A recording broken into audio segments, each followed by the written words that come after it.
So welcome to all of you friends. आज के Modi care wellness training program में आज का हम लोगों का टॉपिक है डायबिटीज़। डायबिटीज़ को हम लोग थियोरेटिकली स्टार्ट करने से पहले मैं आपको प्रैक्टिकल डायबिटीज़ के बारे में बताना चाहूँगी। तो सबसे पहले मैं अपने फादर की केस हिस्ट्री बताऊंगी, फिर मैं अपने हस्बैंड की केस हिस्ट्री बताऊंगी, मैं अपने सिस्टर्स के बारे में केस हिस्ट्री बताऊंगी। उसके बाद हम लोग डायबिटीज़ के थियोरेटिकल एस्पेक्ट पे आएंगे।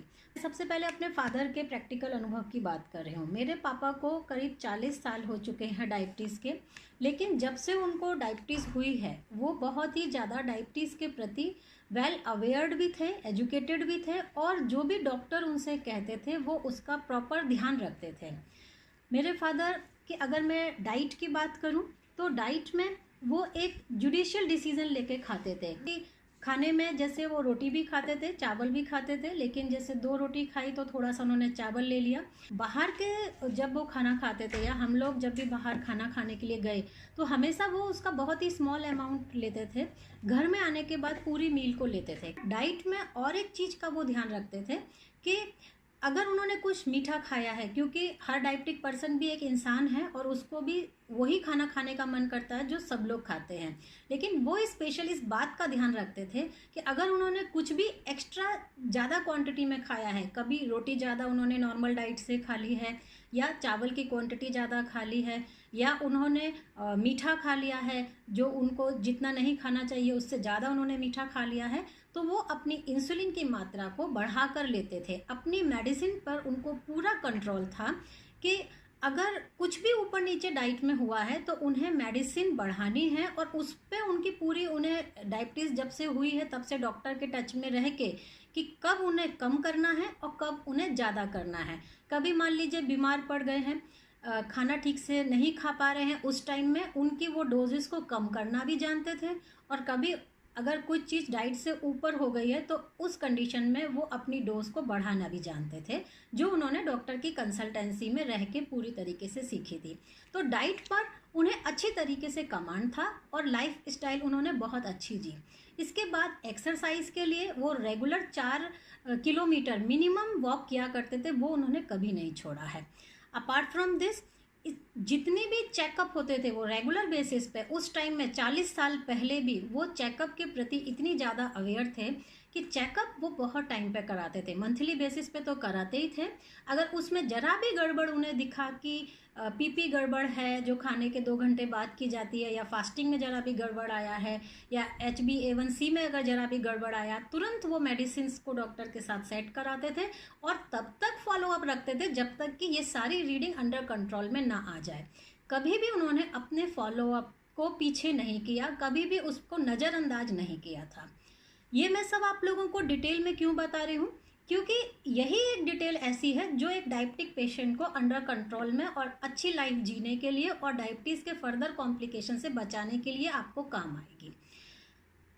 एट ए रिज़ल्ट अगर मैं बात करूं तो उनकी डायबिटीज़ हमेशा अंडर कंट्रोल में रहती थी, हमेशा अच्छी रहती थी, जिसकी वजह से अगर उन्हें कोई भी इन्फेक्शन हुआ, बुखार हुआ, या बॉडी में कहीं पर भी कोई भी इन्फेक्शन अटैक किया, बहुत जल्दी ठीक होता था, जो कि एक डायबिटिक पेशेंट में कॉम्प्लिकेशन होता है। अगर उसकी डायबिटीज़ कंट्रोल में नहीं होगी तो इन्फेक्शंस को अंडर कंट्रोल करना भी मुश्किल हो जाता है। इसके बाद वो एक चेन स्मोकर थे, कम से कम एक दिन में 20 सिगरेट वो पिया करते थे, वो उनकी एक बैड हैबिट थी। बाद में वो जाके पोस्टेड कैंसर की प्रॉब्लम आई। उसके बाद उनको एक बार जब वो गिर गए, हम लोग की नसें होती है दिमाग की, वहाँ पे क्लॉटिंग की प्रॉब्लम आई तो उनको इमीडिएट ऑपरेशन के लिए ले जाना पड़ा। उनका इमीडिएट ऑपरेशन इसलिए हो सका क्योंकि उनकी डायबिटीज़ अंडर कंट्रोल में थी। अदरवाइज अगर डायबिटीज़ अंडर कंट्रोल में नहीं है तो कोई भी ऑपरेशन भी इमीडिएट नहीं किया जा सकता इमरजेंसी में भी। तो वहाँ पे एक प्लस पॉइंट मिला। जब कीमोथेरेपी उनकी हुई तो कीमोथेरेपी के दौरान भी और कैंसर को पूरी तरीके से कंट्रोल करने के लिए भी डायबिटीज़ का एक बहुत बड़ा रोल था, और पूरी तरीके से साल भर के अंदर सारी कीमोथेरेपी के बाद भी वो एक बहुत अच्छी लाइफ जी पाते थे, जिसमें हम लोग कहते थे कि कीमोथेरेपी में आधा इंसान तो वैसे ही चला जाता है, होपलेस हो जाता है, इतनी तकलीफ होती है, लेकिन फिर भी क्योंकि उनकी डायबिटीज़ कंट्रोल में थी तो हर दवा का रिजल्ट भी बहुत अच्छा था और उनकी रिकवरी रेट भी बहुत अच्छी थी, और खाने पीने के प्रति तो वो हमेशा से ही अपना ध्यान रखते थे, तो सब चीज़ उनकी बहुत स्मूथ हो जाती थी, बहुत ठीक से हो जाती थी। इसके बाद उनको इंटेस्टाइन अल्सर की प्रॉब्लम हुई, और उस अल्सर की प्रॉब्लम में भी उनको डायबिटीज़ क्योंकि कंट्रोल में थी तो उसकी दवाइयाँ भी बहुत अच्छे से चली, और साल भर के अंदर उनकी वो समस्या भी अंडर कंट्रोल में उनके हाथ में आ गई। लेकिन इतनी बड़ी बड़ी प्रॉब्लम में भी उन्हें बहुत ज़्यादा कोई भी सीरियस कॉम्प्लिकेशन नहीं आए, बहुत ज़्यादा कोई सीरियस वीकनेस की प्रॉब्लम नहीं आई, कुछ भी समस्या एक्स्ट्रा नहीं बनी। अगर प्रॉब्लम आया उन्होंने अर्ली स्टेज में ही उसको पकड़ा, अर्ली स्टेज में पकड़ के तुरंत डॉक्टर से चेकअप कराया, डायबिटीज़ को अंडर कंट्रोल में रखा, तो हर स्थिति से वो बहुत जल्दी निकल के बाहर आ गए। और आज भी मेरे पापा 80 साल के हैं, पूरी तरीके से स्वस्थ हैं, बिना स्टिक के 4 किलोमीटर आज भी चल लेते हैं। 60 प्लस एज होने के बाद उन्होंने सप्लीमेंटेशन स्टार्ट कर दिया था, जिसमें मैंने मोदी केयर के ही मल्टीविटामिन कैल्शियम दिया था, डिटॉक्स दिया था उनको कि आप इतनी सारे मेडिसिन खाते हैं इतनी सारी चीज़ों के लिए, तो आपको टॉक्सिन्स निकलना भी आपकी बॉडी से बहुत ज़्यादा ज़रूरी है, और मेडिसिन की भी साइड इफ़ेक्ट को वो बहुत हद तक निकाल देती है, तो डिटॉक्स उनको कंटिन्यू किया। ये 3 सप्लीमेंटेशन उनके कंटिन्यू हैं, और उनकी डायबिटीज़ अंडर कंट्रोल में रखते हैं, और जितनी भी उनकी प्रॉब्लम हुई है उसका रेगुलर चेकअप कराते हैं, और सबकी दवाइयाँ जो टाइम पर उन्हें लेनी चाहिए वो लेते हैं। वो सब लेने के बाद भी आज वो इतना स्वस्थ ज़िंदगी जीते हैं और इतना हेल्दी हैं कि हम लोगों को देख के, कभी हम लोग कहते हैं कि हम लोगों को बैक पेन नेक पेन हो रहा, या हमारे घर में किसी को भी अगर हेल्थ इश्यूज़ हो रहा, तो हम लोगों को देख के वो आज भी ये कहते हैं कि तुमसे अच्छे तो बेटा बेटर हम लोग हैं, तुम लोग जैसे ज़िंदगी जी रहे हो, तुम लोगों को जो हेल्थ इश्यूज़ आ रहा है उससे तो कई गुना अच्छा मैं हूँ। तो मैं सभी डायबिटिक पेशेंटों के लिए वेल विशेस ये करूँगी कि आप ऐसे ही स्वस्थ बने रहें, और 80 साल के उम्र के बाद आप अपने डायलॉग में अगर आपके मुंह से यही निकल सके कि बेटा तुम लोगों से अच्छा तो मैं हूँ, तो मैं कहूँगी कि डायबिटीज़ के साथ भी एक बहुत अच्छी ज़िंदगी जा सकती है। अब मैं अपने हस्बैंड की केस स्टडी को आपके साथ शेयर कर रही हूँ। मेरे हस्बैंड को डायबिटीज़ अभी 15 साल पहले हुई थी। 15 साल पहले में भी जब उन्होंने जॉब के लिए अप्लाई किया था, तब जॉब में जो मेडिकल चेकअप होता है उसमें उनके डायग्नोस हो गई थी कि जब मैरिज से पहले उनको डायग्नोस हो गया था कि डायबिटीज़ है। तब से उनके मेडिसिन स्टार्ट थे। उन्होंने कभी डायबिटीज़ को सीरियसली लिया ही नहीं, कभी सीरियसली लिया ही नहीं। हमेशा ये समझा डायबिटीज़ है, आजकल तो सबको होती है, कौन सी बड़ी बीमारी है, मेरे को भी हो गई तो हो गई, अभी डॉक्टर के पास जाएंगे, दवाई लेंगे और हो गया। अब डॉक्टर के पास गए, डॉक्टर का काम है दवाई देना, डॉक्टर ने दवाई दे दी, लेकिन उस दवाई के द्वारा आपकी डायबिटीज़ कितनी अंडर कंट्रोल में रह रही है ये चेकअप तो आपको ही रखना पड़ेगा। बट उसका कोई फॉलोअप नहीं रहता था कि वो मंथली बेसिस पे चेक करें या 15 दिन में चेक करें या कुछ भी ध्यान दें। कभी मन में आया तो चेक कर लिया, अच्छा आज बढ़ी है, फिर आज घटी है, फिर सेल्फ ट्रायल शुरू हो गए कि मैं दवाई नहीं बढ़वाऊँगा, मैं एक काम करूँगा, मैं तो खुद से ट्रायल करूँगा। तो बहुत सारे जिसने जो बता दिया और अपने उससे कि मैं इससे ठीक हो जाऊंगा, उन्होंने बहुत सारे हर्बल मेडिसिन ट्राई किए, बहुत सारे जूसेस ट्राई किए, जामुन का जूस हो गया, करेले का जूस हो गया। मैं इनके अगेंस्ट नहीं हूँ, बट इनकी प्रैक्टिकल स्टोरीज मेरे घर के साथ जुड़ी है, इसलिए मैं आपको बता रही हूँ।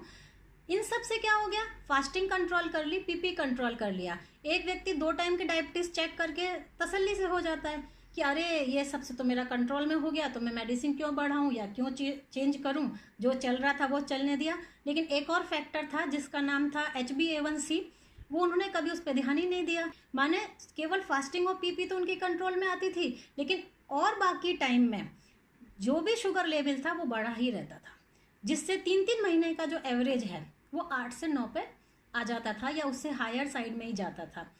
रिज़ल्ट क्या हुआ, रिज़ल्ट ये हुआ कि 35 की एज में मेरे हस्बैंड की कैटरेक्ट सर्जरी हुई है, एक आंख खराब हुई है पूरी, और उसके रिप्लेसमेंट हुआ है, ठीक है। फिर उसके 2 साल बाद मेरे हस्बैंड को दोबारा हार्ट का इशू हुआ है, एक स्टंट पड़ा है। उसके 1 साल बाद ही अगेन एक और स्टंट पड़ा है, और अभी लास्ट ईयर उनकी बाईपास सर्जरी हुई है। जब बाईपास सर्जरी हुआ और सर्जरी के बाद ये कहा गया अगर आप डायबिटीज़ को अंडर कंट्रोल में ठीक से नहीं रखेंगे तो सर्जरी से रिकवरी होने में आपको बहुत ज़्यादा कॉम्प्लिकेशन आएगा, आपको बहुत प्रॉब्लम होने वाली है। तब जाके उन्होंने जो डायबिटोलॉजिस्ट हैं, पहले भी उसी डायबिटीज़ वाले डॉक्टर से मिलते थे, बाद में भी उसी डायबिटीज़ वाले डॉक्टर से मिले, लेकिन अब डॉक्टर से लेके ये ध्यान में दिया कि मेरी अब पूरी डायबिटीज़ को अब आप ठीक से देखो, आप जो बोलोगे मैं वैसा ही करूँगा और मैं वैसे ही कंट्रोल करूँगा। अब जाके जब डॉक्टर ने देखा तो उन्होंने देखा कि तुम्हारी जो डायबिटीज़ है वो पूरे टाइम की दिन भर में बिगड़ी होती है, ओनली सुबह की ही और पीपी की ही आप ठीक रखते हो। तो शॉर्ट एक्टिव इंसुलिन और लॉन्ग एक्टिव इंसुलिन, दो तरीके की अलग अलग इंसुलिन आती है। उन्होंने इंसुलिन को चेंज किया और चेंज करने के बाद अब उनका HbA1c का जो मात्रा है अब उनकी ठीक रहने लगी है। बट ये ठीक रहने की जो एनालिसिस है या जो ये डिसीज़न है वो बहुत ज़्यादा लेट हो गया। एक पेशेंट अपने ऊपर खुद ही ध्यान दे सकता है, कोई उसके लिए अदर और व्यक्ति कुछ और नहीं कर सकता। ज़्यादा से ज़्यादा घर वाले आपको खाना बना के दे सकते हैं, लेकिन आपके डायबिटीज़ कंट्रोल को एनालिसिस करने के लिए चेकअप और उसका फॉलोअप तो आपको ही लेना पड़ेगा। Apart from this exercise zero है, पूरे टाइम की सिटिंग जॉब है, स्ट्रेस भर भर के है, तो सिर्फ उससे एक ही चीज़ हो रही है कि दवाइयाँ बढ़ती जा रही हैं, उसमें घटने का तो कोई नाम ही नहीं है। साथ में हार्ट की भी मेडिसिन है, बीपी की भी मेडिसिन है, थायराइड की भी मेडिसिन है, और बस चेकअप होते रहते हैं कि बस सब कुछ कंट्रोल में है कि नहीं, और मेडिसिन हर बार बढ़ती ही जाती है। ये स्टेज कितने साल में आ गई? 15 साल में आ गई। और जहाँ मेरे पापा की 40 साल की डायबिटीज़ में इतने बड़े बड़े ऑपरेशन हो जाने के बाद भी आज भी डायबिटीज़ की सिचुएशन बहुत अच्छी है।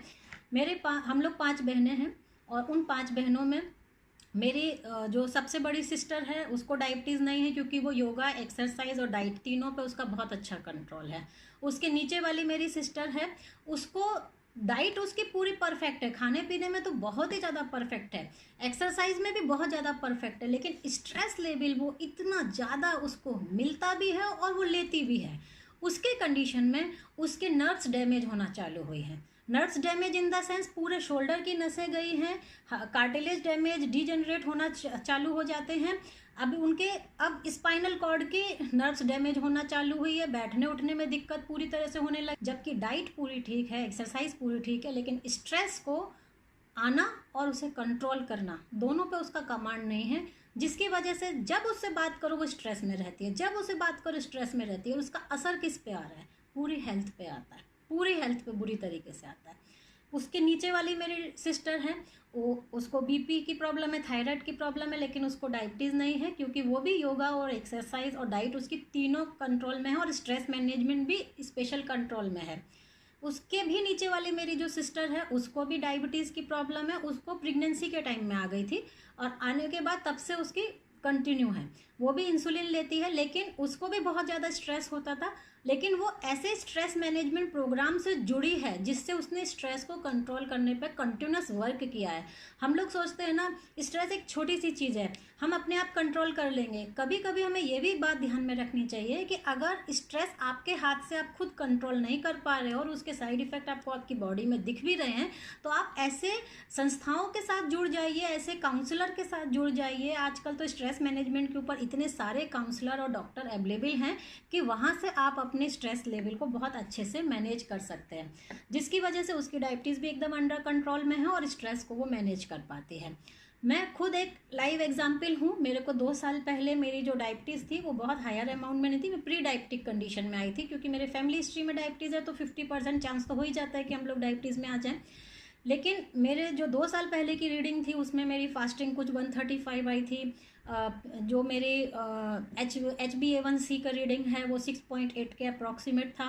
लेकिन क्योंकि मैंने अपने हस्बैंड की हालत देखी थी और मैंने अपने फादर की सिचुएशन देखी थी, और दोनों में मैंने जब बहुत अच्छी तरीके से कंपैरिजन किया था, उसमें मुझे एक बात समझ में आ गई थी कि लाइफ स्टाइल को बहुत अच्छा रखना ही रखना है, वॉक करना ही करना है। अगर मैं इसे इग्नोर करूँगी तो इसका फ्यूचर क्या हो सकता है। मैंने अपने ऊपर बहुत ज़्यादा काम करना शुरू किया, और शुरू होने के बाद एक यही हो गया कि मेरी वो रिवर्स हो गई। अभी मेरी 99, 115 ये डायबिटीज़ रहती है, और अगर मैं HbA1c1 कर रहा हूँ तो हम लोग का 5 के आसपास जो HbA1c की रीडिंग है वो आती है। यानी प्री डायबिटीज़ के पास में लगी थी, बट फिर भी वो रिवर्स हो गई, और उस कंडीशन में रिवर्स करना आसान भी होता है। बट वर्कआउट किया, ध्यान दिया, और इसमें भी स्पेशली मैंने ध्यान दिया स्ट्रेस के ऊपर, क्योंकि स्ट्रेस तो हम सबकी लाइफ में इतना ज़्यादा जुड़ा हुआ शब्द है जिसको हम लोग इग्नोर कर जाते हैं। हम लोग सोचते हैं हाँ स्ट्रेस तो है, बट पता नहीं उसका साइड इफेक्ट, क्योंकि ये इतनी ज़्यादा उसके सिम्टम नहीं दिखते हैं ना। जैसे पेन है, पेन का सिम्टम आपको दिखाई देगा कि पेन हो रहा है, तो आप उस पर फोकस करोगे, ध्यान दोगे। लेकिन स्ट्रेस का ज़्यादा सिम्टम आपको बहुत ज़्यादा दिखेगा नहीं, ना ही आप उसके लिए डॉक्टर और काउंसलर तक जाओगे। बट मैंने अपने स्ट्रेस मैनेजमेंट के लिए डॉक्टर एंड काउंसलर्स का सहारा लिया। आप एक ऐसे प्रोफेशनल पर्सन जो उस फील्ड में एक्सपर्ट है और हज़ारों लाखों लोगों की वो मदद कर सकते हैं, उनके पास से अगर आप अपनी काउंसलिंग लेते हैं तब आप डेफिनेटली स्ट्रेस मैनेज कर लेते हैं। और बाकी जो और चीज़ें करनी चाहिए, योगा, मेडिटेशन और ये सब, वो आप थोड़ा थोड़ा इंक्लूड करेंगे। बट आपका असली रोल इसमें काउंसलर का बहुत ज़्यादा होता है, जो आपके ब्रेन में चल रहे थॉट पे कंट्रोल लाना सिखा पाता है। जिसमें योगा मेडिटेशन आगे वो भी बोलते हैं, लेकिन फिर भी बहुत सारी ऐसी एक्सरसाइजेज होती हैं, ऐसी थिंकिंग प्रोसेस को चेंज करना होता है, जिससे आप अपने स्ट्रेस मैनेजमेंट को बाद में जाके कंट्रोल कर पाते हैं। तो अगर आप डायबिटिक पेशेंट हैं, स्ट्रेस से गुजर रहे हैं, या कोई भी नॉर्मल व्यक्ति है स्ट्रेस से गुजर रहा है, तो प्लीज़ इन्वेस्ट, आप डॉक्टर के पास जाइए, काउंसलर के पास जाइए स्पेशली, और काउंसलर से आप अपने स्ट्रेस मैनेजमेंट की टेक्निक सीखिए, क्योंकि ये लाइफ लॉन्ग में कभी भी आ सकती है। डायबिटीज़ या स्ट्रेस से जुड़ी बहुत सारी बीमारियां कभी भी हो सकती हैं। आपको उसे अंडर कंट्रोल में ले लेना इसलिए ज़रूरी है क्योंकि आज बच्चे को देखो ना, वो बोल देगा मैं स्ट्रेस में हूँ। छोटे छोटे बच्चे, टीनेजर्स, अभी अभी नौकरी में लगे हैं लोग, उनको सबको, या पढ़ने वाले जो बच्चे हैं, इनको अब इतना स्ट्रेसफुल माहौल हो गया है कि आपको अपने लिए भी मैनेजमेंट ज़रूरी है और अपने बच्चों के लिए भी मैनेजमेंट बहुत ज़्यादा ज़रूरी है। तो बहुत ज़रूरी है कि आप इस चीज़ के ऊपर इन्वेस्टमेंट करके उसको एक प्रोफेशनल व्यक्ति से सीखें कि कैसे मैनेज किया जाता है। सो टाइप ऑफ डायबिटीज़ में हम लोग अगर मोटे मोटे तौर पे देखें तो जैसे टाइप 1 अगर डायबिटीज़ के बारे में बात करें तो टाइप 1 जो डायबिटीज़ है वो करीब 4 साल से 20 साल के बच्चों में ज़्यादा देखी जाती है, और वो मैन्युफैक्चरर डिफेक्ट की वजह से होती है। यानी उनके जो पैनक्रियाज के अंदर जो बीटा सेल होते हैं जहाँ से इंसुलिन प्रोड्यूस होता है, उन बीटा सेल में ही कुछ ऐसी गड़बड़ी हो जाती है जिससे वो इंसुलिन प्रोड्यूस नहीं कर पाते हैं। तो बाय डिफ़ॉल्ट ही उनका अगर ऐसा प्रॉब्लम हो जाता है तो उसको हम लोग टाइप 1 डायबिटीज़ कहते हैं, जिसमें इंसुलिन निकल नहीं रही है या ठीक से उतनी मात्रा में प्रोड्यूस नहीं हो रही है जितनी उनको रिक्वायरमेंट है। वहाँ अगर कुछ मैन्युफैक्चरिंग डिफेक्ट हो जाता है जो कि बच्चों में ज़्यादा देखा जाता है 4 से 20 साल की उम्र में, तो उसको हम लोग टाइप 1 डायबिटीज़ में मानते हैं। और ये आप देखिए कि डायबिटीज़ आज की डेट में बहुत ज़रूरी है कि हम लोग उस पर एक सीरियस कंट्रोल लें, क्योंकि हम लोगों की हेरिडिटी से बच्चों में भी जाएगा। और अगर हम लोगों को अपनी कंट्रोल में करने आती है या हम उसको रिवर्स करने के लिए थोड़ा बहुत भी प्रयास कर पाते हैं, या एनी हाउ, जैसे मैंने अपने फादर की स्टोरी बताई कि 80 साल की उम्र में भी वो कितना बढ़िया डाइट बैलेंस कर सकते हैं, एक डायबिटीज़ के साथ भी कितनी अच्छी लाइफ जी सकते हैं। अगर हम लोग सीरियसली उसको लेंगे तो फिर फैमिली में आगे आने वाली कोई भी सिचुएशन से हम लोग आगे फाइट कर सकते हैं, उसके साथ भी ज़िंदगी जी सकते हैं। देन टाइप 2 डायबिटीज़ क्या होती है? टाइप 2 डायबिटीज़ होती है कि बचपन में तो डायबिटीज़ नहीं थी, आपकी 20 साल की उम्र निकल गई, 30 साल की उम्र निकल गई, तब तो डायबिटीज़ नहीं थी, लेकिन बाद में कुछ ऐसे कारण बनना शुरू हो गए लाइफ स्टाइल से रिगार्डिंग, जिसके बाद आपकी जो इंसुलिन की मात्रा है वो उतनी प्रोड्यूस नहीं हो रही है जितनी आपकी बॉडी को ज़रूरत है। तो उस कंडीशन में आपकी टाइप 2 डायबिटीज़ हो जाती है। और इसका मैक्सिमम रीज़न जो है वो लाइफस्टाइल फैक्टर ही होता है। फैमिली हिस्ट्री भी हो सकती है जिसके चांसेस हैं, बट फैमिली हिस्ट्री में भी जैसे मैंने बताया, मेरी पूरी फैमिली हिस्ट्री थी, 5 हम लोग बहनें हैं, पाँचों के पाँचों तो डायबिटीज़ नहीं हो गए, सबको prone to diabetes, we are prone to diabetes, but we can control it by accepting good habits. Okay और अगर हो भी जाती है देन इट्स ओके, आप डॉक्टर के उससे और अपनी हैबिट्स को कंट्रोल करते हुए we can live good life also. तो दोनों चीज़ है। उसके बाद प्रेगनेंसी में जैसे बताया, प्रेगनेंसी में भी एक डायबिटीज़ होती है, प्री डायबिटिक भी होती है, जैसे मैंने अपना केस बताया था। तो इस तरीके से डायबिटीज़ इतने ही प्रकार की ऑलमोस्ट होती है। अब हम लोग बात करेंगे कि इंसुलिन रेजिस्टेंस क्या होता है। Who will reply? Okay Mahesh ji, good morning के मॉर्निंग। इसमें इंसुलिन में क्या, इसमें रेजिस्टेंस में क्या होता है मैम कि जो प्रॉपरली इंसुलिन बॉडी को रिस्पॉन्ड करना चाहिए तो वो सेल्स नहीं रिस्पॉन्ड कर पाती है, और उस वजह से क्या होता है कि जो ग्लूकोज हमारे सेल्स के अंदर जाना चाहिए वो एंट्री नहीं कर पाता है। उस वजह से क्या होता है कि वो ब्लड में ही रुका रहता है, और उस वजह से फिर इंसुलिन रेजिस्टेंस होता है। Very nice. तो हम लोग का, क्योंकि जैसे हम लोग जो भी खाना खाते हैं हम सब लोग जानते हैं कि वो ग्लूकोज में कन्वर्ट होता है। ओके, अब ये ग्लूकोज को जो यूटिलाइज करके एनर्जी में कन्वर्ट करने का काम और हमारे बॉडी की सभी सेल्स में भेजने का काम इंसुलिन करती है। अगर हमारे बॉडी में इंसुलिन की मात्रा किसी भी कारणवश कम हो रही है, जो हम लोग आगे डिस्कस करने वाले हैं, तो उसकी वजह से वो उतना ग्लूकोज यूटिलाइज नहीं कर पाएगी जितनी हमारी बॉडी में गया है। तो क्या होगा, एट रिजल्ट जब हम लोग ब्लड टेस्ट कराएंगे तो ब्लड में ग्लूकोज का लेवल यानी शुगर का लेवल है वो आपको ज़्यादा मिलेगा, जिसको हम लोग डायबिटीज़ का नाम दे देते हैं। एक खाने से रिलेटेड एक और मैं चीज़ बता देती हूँ कि हम लोगों को अगर एक्स्ट्रा कैलोरीज की हम लोग बात करें, जंक की चीज़ों की बात करें, तो आप आज जान के ये हैरान होंगे कि जैसे normal day to day life में हम लोगों को एक अप्रॉक्सीमेट भी मान लें, ज़्यादा से ज़्यादा 2000 कैलोरी, 1500 से लेके 2000 कैलोरी तक पर्सन के वेट और हाइट और इसके हिसाब से है, बट फिर भी एक अप्रॉक्सीमेट में वैल्यू पकड़ लूँ तो 1500 से लेके 2000 कैलोरी तक, इससे ज़्यादा अगर हम लोग इनटेक कर रहे हैं तो डेफिनेटली हम लोग के लिए वो एक्स्ट्रा विजरल फैट बनाएगा, एक्स्ट्रा कैलोरीज बनाएगा, एब्डोमिनल फैट बनाएगा। डायबिटीज़ के ही नहीं, बहुत सारी जितनी भी इंसुलिन रेजिस्टेंस से जुड़ी हुई बीमारियां हैं, सभी एन नंबर ऑफ बीमारी आज की डेट में जितनी भी लाइफ स्टाइल के साथ जुड़ रही हैं, चाहे फिर वो हार्ट डिसीज़ हो, चाहे वो आपकी डायबिटीज़ हो, थायराइड हो, बीपी हो, ये सभी चीज़ें जो है ये आपकी एसोसिएट हैं इस टर्म से। इसलिए मैं कैलोरी के बारे में थोड़ा सा बता देती हूँ।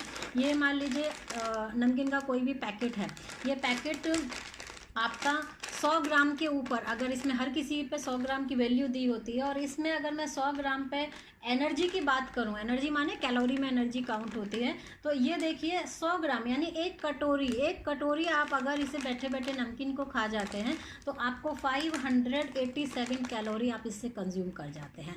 और कितनी आदत होती है बच्चों को बैठे बैठे नमकीन खाने की, लोगों को नमकीन खाने की, बिस्किट खाने की। इसी तरह आप कोई भी इसके पीछे भी आप लोग देखेंगे, बिस्किट के पैकेट के पीछे भी आप लोग देखेंगे, आप देखेंगे कि 100 ग्राम आपने कंज्यूम कर लिया, जो कि कोई भी व्यक्ति ना कंट्रोल नहीं करता है कि 2 ही मैं अगर खा भी लूँ तो कहीं 2 खा लूँ, उससे ज़्यादा ना मैं लूँ।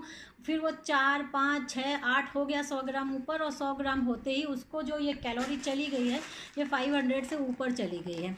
इसी में मैं अगर आपको ये मैगी में, पिज्ज़ा में, बर्गर में, फिर तो प्रोसेस फूड में आपका कोल्ड ड्रिंक वगैरह, ये तो फिर और भी ज़्यादा हायर कैलोरीज में आ जाता है। तो इतनी ज़्यादा कैलोरीज वो एक साथ कंज्यूम कर जाते हैं और जिसका उन्हें अंदाज भी नहीं है कि आप पूरे दिन भर की डाइट में अगर पूरी थाली भी अच्छे से सजा के रखेंगे जिसमें रोटी, चावल, सब्जी और जो भी और खाने के आइटम हैं जो हेल्दी हैं, आप उनकी भी अगर कैलोरी काउंट करने बैठेंगे तो हार्डली आपकी 300, 350 भी टच नहीं होती है। जब मैं कैलोरी काउंटिंग पे आपको एक बार और पूरा सेशन ले लूँगी और आपको अच्छी भर प्लेट खाने की, जो कि एक न्यूट्रिशन से भरी हुई थाली है, पेट भर के भी आप खाओगे, बिना किसी चावल और रोटी के परहेज के भी आप खा लोगे, तो भी आपकी 350 टच करना मुश्किल होती है, आराम से आप उसे खा पाते हो। लेकिन जो इस तरीके की चीज़ें होती हैं, प्रोसेस फूड होता है, एग्जैक्टली आपके लिए ये सबसे ज़्यादा डेंजरस हो जाता है। फिर चाहे नमकीन है, अभी डायबिटिक पेशेंट है, डायबिटिक पेशेंट यही सोचेगा अरे मेरे को तो स्वीट नहीं खाना है, तो वो स्वीट नहीं खाएगा, बाकी नमकीन बिस्किट तो खाते ही रहते हैं, नमकीन बिस्किट आराम से चाय के साथ खाते ही रहते हैं, और उसके साथ कितनी कैलोरीज उनके उसमें जाती है उसका उन्हें अंदाज ही नहीं होता, जिसकी वजह से वो कैलोरीज पर वर्कआउट ही नहीं कर पाते कि क्या उनके लिए ज़रूरी था और क्या उनको एग्जैक्टली चेंज करना चाहिए। क्यों वेट बढ़ने के साथ, ओबिसिटी बढ़ने के साथ में डायबिटीज़ की प्रॉब्लम क्रिएट हो गई? अरे सिंपल सी बात है, एक व्यक्ति जब 50 किलो का था तो उसकी बॉडी जितनी इंसुलिन प्रोड्यूस करती थी उसकी बॉडी के लिए उतना सफिशिएंट थी, लेकिन जैसे ही वो व्यक्ति 70 किलो का हो गया, अब उसकी बॉडी तो उतनी ही इंसुलिन प्रोड्यूस कर रही है ना जो उसकी पहले हो रही थी। अब उसको 70 किलो के आदमी को अगर अब इंसुलिन उतना ही सफिशिएंट हो जाए तो वो पॉसिबल नहीं है ना। इसी के लिए बोलते हैं ना वेट कंट्रोल करना है। और डायबिटीज़ एक वन टर्म नहीं है जो कि एक सिंगल चीज़ से मैं कहूँ कि फूड कंट्रोल कर लिया तो डायबिटीज़ कंट्रोल में हो गई। जैसा मैंने अभी आप लोग को अपनी पूरी सिस्टर्स की केस हिस्ट्री बताई थी, उस कंडीशन में मैंने आपको बताया था कि स्ट्रेस, एक्सरसाइज, फूड, मेडिसिन, ये सभी चीज़ें मिलाने के बाद आप उसको बोल सकते हो कि इसको कंट्रोल किया जा सकता है। कोई एक चीज़ भी आपकी छूट जाती है अगर, तो आप उसको कंट्रोल करना आपके लिए मुश्किल हो जाएगा। इसलिए सभी चीज़ का कलेक्टिव एफर्ट ही आपको डायबिटीज़ कंट्रोल में ला सकता है।